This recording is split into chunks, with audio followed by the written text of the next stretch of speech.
What's up, y'all? My name is Devontae, and I sacrifice my time so you don't have to.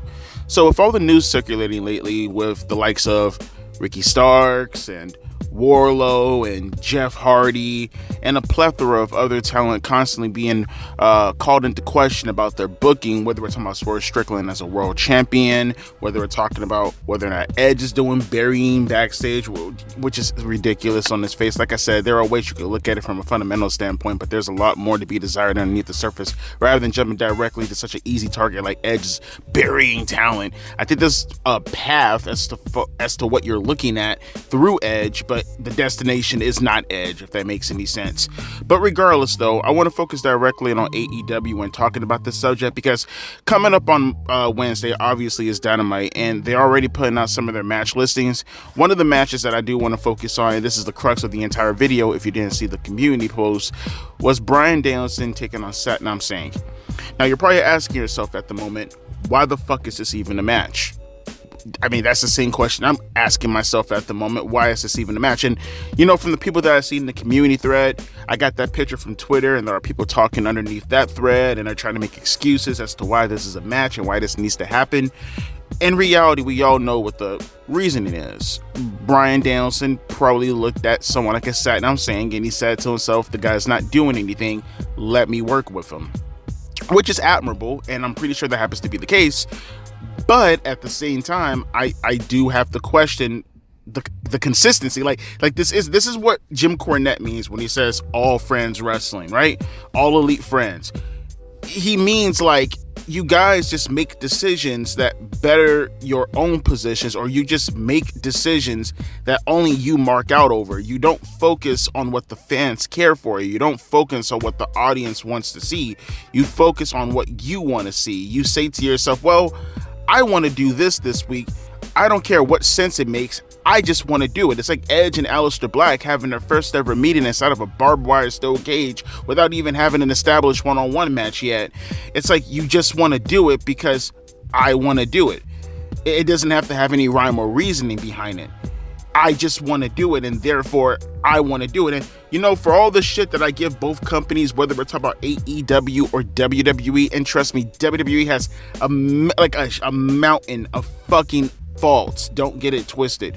The one thing I will say is that I feel like there is one person in charge, whether it was Vince McMahon or right now, whether it happens to be TKO, Triple H, there is one person in charge. There is one vision. And if that vision happens to fail, all the earnest goes directly on that one person being Triple H. I understand that within the entire crust of the wrestling business, people say that, well, we could focus on the production team. We could focus on the creative. We could focus on this. We could focus on that. But in the end of the day, there is one head honcho currently at this moment that hires all those people to play those positions, and he happens to be the director currently at the moment, and that man is Triple H. So we all understand as a wrestling community that Triple H is at fault when when shit hits the ceiling, right? When shit hits the fan, if you will, we go directly to Triple H, and everything goes directly on it. He calls it the Triple H era, so you die by the sword that you live by, right?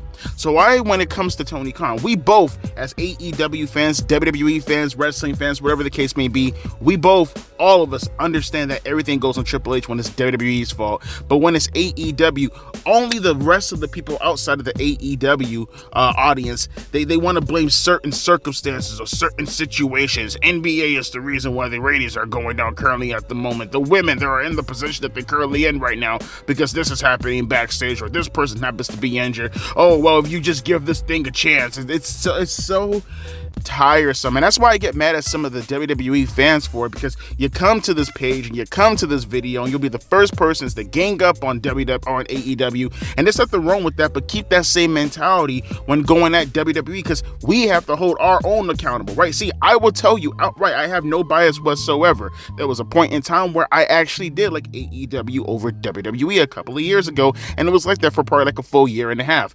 Nowadays, I would consider myself more of a WWE fan than I am an AEW fan. And overall, I'm more of a WWE fan than an AEW fan. I do not have my bias at all, but that doesn't take away from the fact that I don't want to see AEW get better. I absolutely want to see AEW get better. In fact, I want to see them get better because it will better WWE and it betters the landscape of professional wrestling overall. So when I look at these WWE fanboys and they look at AEW being criticized and they can jump on that bandwagon and they can all day kiki and ha-ha about AEW, but when you take the same earnest and you put it on WWE, then all of a sudden as you complain about professional wrestling way too fucking much, it just hurts the cause and it hurts professional wrestling as a whole. And I want these people out of my audience so badly. When I tell these people to unsubscribe and they still stay and they come back when I talk about AEW, then they try to kiki and ha-ha again. No, get out, leave, go on Twitter, go on Tumblr, go on fucking Reddit and argue with the rest of the AEW almost said a slur right there. Go argue with the rest of the AEW fanboys on that website right there. Over here, we like to have discussions, right?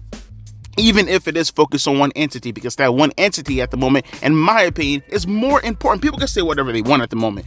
In my honest opinion, I do truly feel that AEW is not the best. There's a big difference. But the most important professional wrestling company currently at the moment. It is the most important wrestling company at the moment. Because that company right there, if they do great, they heighten the industry. It won't be WWE heightening the industry because they're already the standard bearer. WWE makes the rules. They are the fucking wrestling business. Whereas AEW, they're going to be the fuel boosters to boost WWE up and themselves up. So when I see the inconsistent booking currently happening at AEW at the moment, and I see so many people make excuses for this inconsistent booking, it's like, am I the one tripping at the moment? Am I not the only one understanding what's on the line when it comes to professional wrestling? Because if AEW fails, let's just say hypothetically AEW bows out of the wrestling business, right? Let's just say Shahid Khan says to himself, I'm tired of wasting money on a company that's not profiting anything, right? And he just says, fuck this shit, I'm out. Fuck this shit, I'm out. What do you think happens to the wrestling business overall? WWE at the moment already sees AEW as a non-threat. They're not taking them seriously, and they're already acting like this. Now imagine if AEW is completely out of the fucking picture. At the very least, WWE looks over their shoulders. Now, granted, AEW is like in a distant. They're like miles behind WWE, but WWE at the very least still looks over their shoulder. I say that because they still go after certain talent that they know AEW wants to go after, right? They still fight over contracts. So it's not as if they're not looking over their shoulder. It's just that AEW is at a far distance. Now imagine if they just pull off, right? Imagine if they just get off of that racetrack and it's just WWE running by itself. It gets 5 million times worse than the situation that was originally allowed or originally intended before AEW came into the picture. I just want everybody to understand this because it feels like, you get the whole little tribalist AEW, WWE fanboys going at it at their necks and shit like that. Do understand, call it bias all you want to, but I'll be the first person to tell you that AEW doing better at the moment is a hell of a lot more important than WWE doing better at the moment, in my opinion. That's my personal opinion, and that's what I laid out for you right there. Because when you come to the bigger picture of everything, when looking at AEW also, it also branches out not just for us, but also for the wrestlers personally, which that could be quite frank. I really don't give a shit about the wrestlers and their contract situations. Your life isn't my life, but it still doesn't mean that I don't want you to get yours. So it doesn't mean I want you to make bread. But how does any of these things work out? How does the wrestling company like AEW get to the point where they can actually go neck and neck with WWE, to the point where the wrestling business is making a bunch of money for the superstars to go over there, and more importantly for our entertainment to be satisfied? The booking has to be on point, and you can't book for your friends. You can't sit there and say to yourself that this is a good idea because your homeboy thought it was a good idea. That's not how any of this works. That's not how we operate at all, man. When you are of an audience of one and the only person you're working for is for that person, you know what you get? You get a Vince McMahon for the past 10 years. That's what you get. And we all know how shitty Raw, and for that matter, SmackDown for the most part, like up until like maybe last year? I mean, SmackDown always had a history of being hit and miss. But in the last 10 years, last year, maybe 2016, give or take, depends how you look at it. My point being is, why even go down that route? You know what you have to do to make things make sense, so why not fucking do it? Why not? Why not? You look at a situation like Bryan Danielson versus Satnam Singh coming up on Wednesday on Dynamite, and you legitimately look at that and you say to yourself, this makes any sense? Huh? How does it make sense? First off, why is Bryan Danielson even involved in this when he's with the Blackpool Combat Club? Better yet, why is, and I asked this once, and I'm going to keep asking this question because I don't understand. They call themselves Team AEW, going up against the guys who also claim to be Team AEW because they're the EVPs and they're looking out for the company.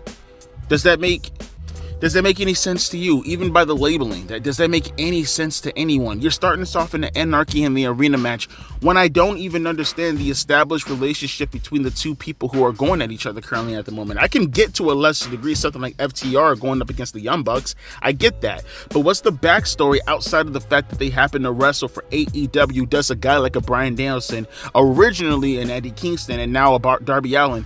What's the reasoning? Now, granted, you can tell me all day that they happen to be a part of AEW, but then I look at the EVPs and I say that they probably think to themselves that they have AEW. They think that their best interest, AEW's best interest is them. They're all Team AEW is what I'm trying to get at. So what's the established denominator in order to make us distinguish what the fuck is going on in the story? Not just sitting there and saying AEW is Bryan Danielson and before, this stuff. You're making excuses. It doesn't make any sense. Again, they're all Team AEW. This isn't like an NWO situation where they're actively trying to poison WCW. They want WCW eliminated. That's not the EVPs. They like AEW. They want to make the world a better place for AEW, right? They want to take over AEW to make it even bigger. That's the EVPs. That's the elite. Those are the founders of AEW, and that's their explanation. So what? Does Bryan Danielson look at that and say to himself, well, that's a bad thing, therefore... Why? Why are you involved in any of this? It doesn't compute to me if I was just an outsider looking in. And even as a guy who's sitting right here, I'm just saying, okay, well, can you theoretically just put anybody in Bryan Danielson's spot and then that story could have still been the exact same way? But then, I don't know. And it kills me the most also because maybe it would have made more sense. And this is the part that kills me the most about AEW is that they always take the most simplistic storylines and they make it so unnecessarily fucking hard. Like, Kenny Omega was attacked by the Young Bucks, right? Tony Khan was attacked by the Young Bucks, right? You mean to tell me that Tony Khan and Kenny Omega, they could have just been sitting somewhere, not even at a hospital per se, right? Maybe you could have let like 2 or 3 weeks pass by, right? And then maybe you could have still had Tony Khan in a neck brace. Maybe you could have had something around Kenny Omega's ribs. Maybe they could be sitting inside Tony Khan's kitchen, kind of like Stone Cold Steve Austin and Shawn Michaels when building up to the Royal Rumble in 1990, or I guess St. Valentine's Day Massacre, the day after the Royal Rumble. When they were building up to the steel cage match and Austin was explaining his contract that he signed with Shane McMahon in order to get another title shot before Survivor Series. By the way, long-term storytelling for your bitch asses right there for people who saying, oh, Kenny Omega and the Hangman and them page long-term storytelling. No. Long-term storytelling, meaning that you can stay on one point and, drop hints and bits of pieces months prior to the situation in order to use it now, not out of convenience, but now it just happens to be, the situation that calls for it to occur at the moment. But I digress.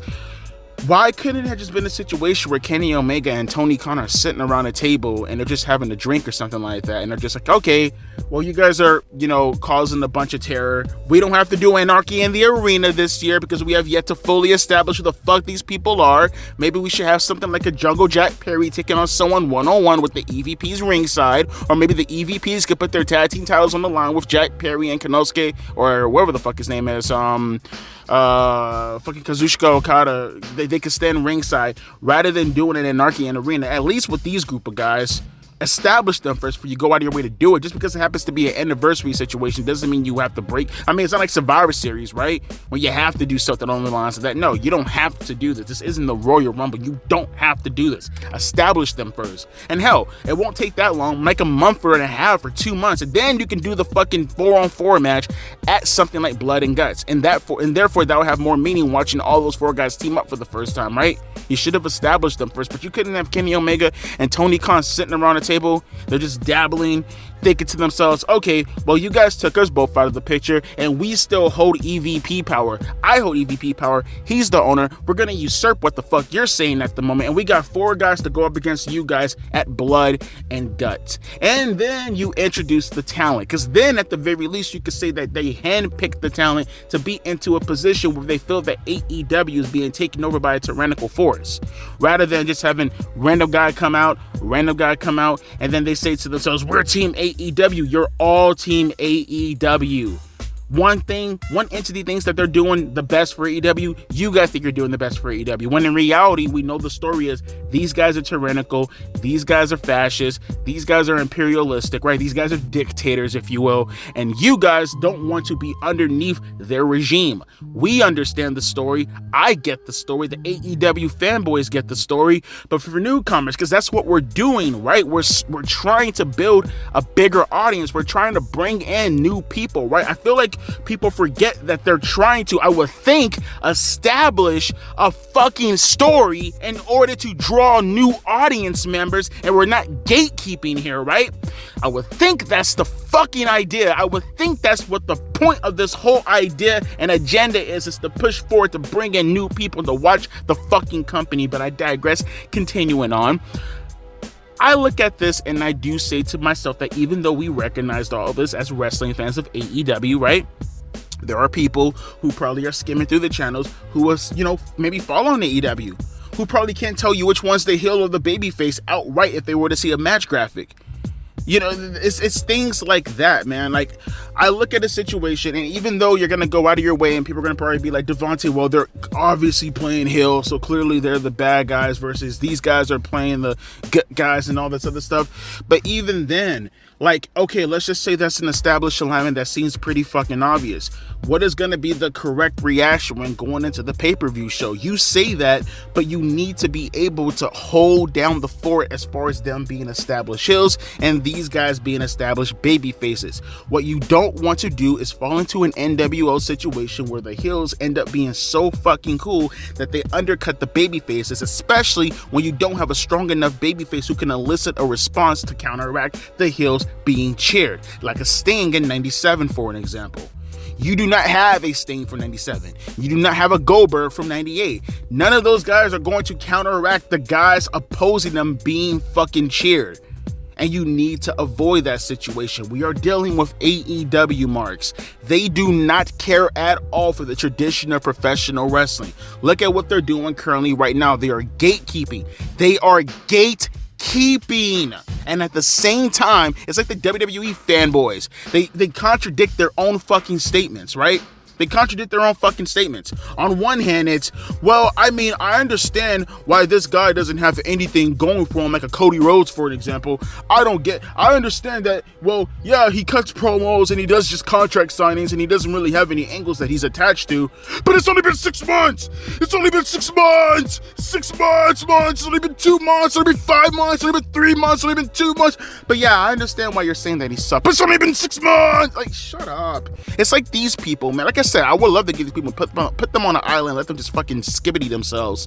Like, you people need to understand that there is an established alignment that we need to follow under, so therefore the story can be able to take off in the appropriate manner and it can tell itself. But if you're skipping chapters within the book, if there are plot holes, I was talking to John Bill about this. He's still crazy as fuck, but he's getting better, kinda. And, he was having a reasonable conversation before he fucking ruined it with his Oscar infatuation. He was saying something along the lines of, well, I don't understand. Why don't you guys understand the story? Like, it's this, and it's this. This is the plot. And it's like, that's not a plot. That's a backstory. I've been saying this for the longest when it comes to explaining what the hell you guys are not understanding when it comes to stories. It's like, I don't know if you're playing stupid or you've been indoctrinated by the bullshit of professional wrestling has given you so long these past couple of years that you legitimately don't know what the fuck a story is. Let me help you out here for a second. A backstory is what you give in order to tell the person, okay, this is the gist. That's it. That's the gist. Turn the book around and read the back of the cover, okay? That's it. All you need to know is the abstract, and the abstract in itself happens to be the story. No, I get it. These guys are tyrannical and they want to take over AEW. Boom. I get that. That's the narrative. Now, what is happening as far as what they're doing going forward to pursue, complete control over AEW? Why did they get into this position? Who is opposing them? Why are they opposing them? These are things that they don't tell. We have skipped like 5 fucking chapters to Bryan Danielson now going up against Satnam Singh, and the excuse is, the Young Bucks are trying to put obstacles in Bryan Danielson's way. Can I at least understand why Bryan Danielson is putting himself into a position to have obstacles thrown in his way outside of the fact that he happens to be with AEW? Because again, they're both fighting for the same fucking destination. They're just going different paths about it. Like I said, I know why they are bad guys. But why are they bad guys? Does that make any sense? I know why they're bad guys. I get it. I completely understand they want to take over AEW. Why do they want to take over AEW? What is the reasoning behind them wanting to take over AEW? When they take over AEW, what is the next step? What is the conclusion? These are things that you should be setting in place on chapter 1 and chapter 2. So by the time we get to chapter 35, we've been invested enough going throughout the book where we're not being fucked around with. We know what the destination is. We know what the conclusion is. So by chapter 16 or chapter 17, we say to ourselves, we're now peaking and we now have a better understanding of the plot devices and the characters who are playing going towards chapter 35. Does that make any sense to anybody? I hope it does, and if it doesn't, that just speaks to the state of professional wrestling right now, and we can't get out of our own fucking ways. To the degree where you have people in AEW arguing with people with WWE about Cody Rhodes' story is so much better than Swerve Strickland's story. Well, Swerve Strickland's story is so much better than Cody Rhodes' story. How about both their fucking stories goddamn suck? And how about we stop arguing with each other about who has the better fucking story when their stories both fucking suck, and we both need to fucking hold these companies and hold these people accountable to do better for their champions, to do better for the undercurrent storylines that are currently going at the moment, so they can fucking be in a position where, who knows, maybe fucking A1 and A2 can eventually go at it. That's how we got Austin and Rock, right? This generation is fucking trash, but they're fucking lame as fuck. But I'm gonna let you guys have it. Go ahead, comment section down below. Let me hear your thoughts on everything that I just said. The inconsistent booking is ruining AEW at the moment. And hell, to a certain degree, you can make the same argument about WWE, but they're too big to fail. They're never gonna fail. They're in a position where they have way too many fucking fans, metrically speaking. They are good. We don't need to be worrying about WWE. We need to stay focused on AEW. People say, oh, Devontae, you give shit to AEW so much because there's so much potential. And you're just going to let it wither away, bro. You're just going to let this company wither away with this terrible fucking decisions. Look, WWE can make 1,000,001 fucking terrible decisions, and in the end of the day, they're still going to make billions of fucking dollars. They are an establishment. They are never going to go anywhere. They're done. They are now a conglomerate. They're done. WWE is forever gonna be number one. That is a done deal. But at the same time, it's not to say that AEW can't come close enough where they can't threaten them. They are far. They're not even 0.1% close enough to threatening WWE to put them into a position where WWE won't listen to their stupid ass SJW fans, won't listen to their woke audience and put women and fucking this and that and the third over other people just for the sake of equity. But AEW is doing their same plans, just at a lighter version and a worse version, without any excuse as to why they should be doing this at the moment. And no one ever holds them accountable.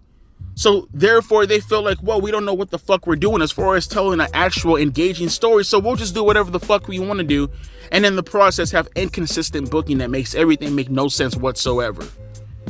But like I said, I'll leave it up to you guys to argue amongst each other in the comment section. As always, my name is Devontae, and I'll be catching you guys later. Deuces, P.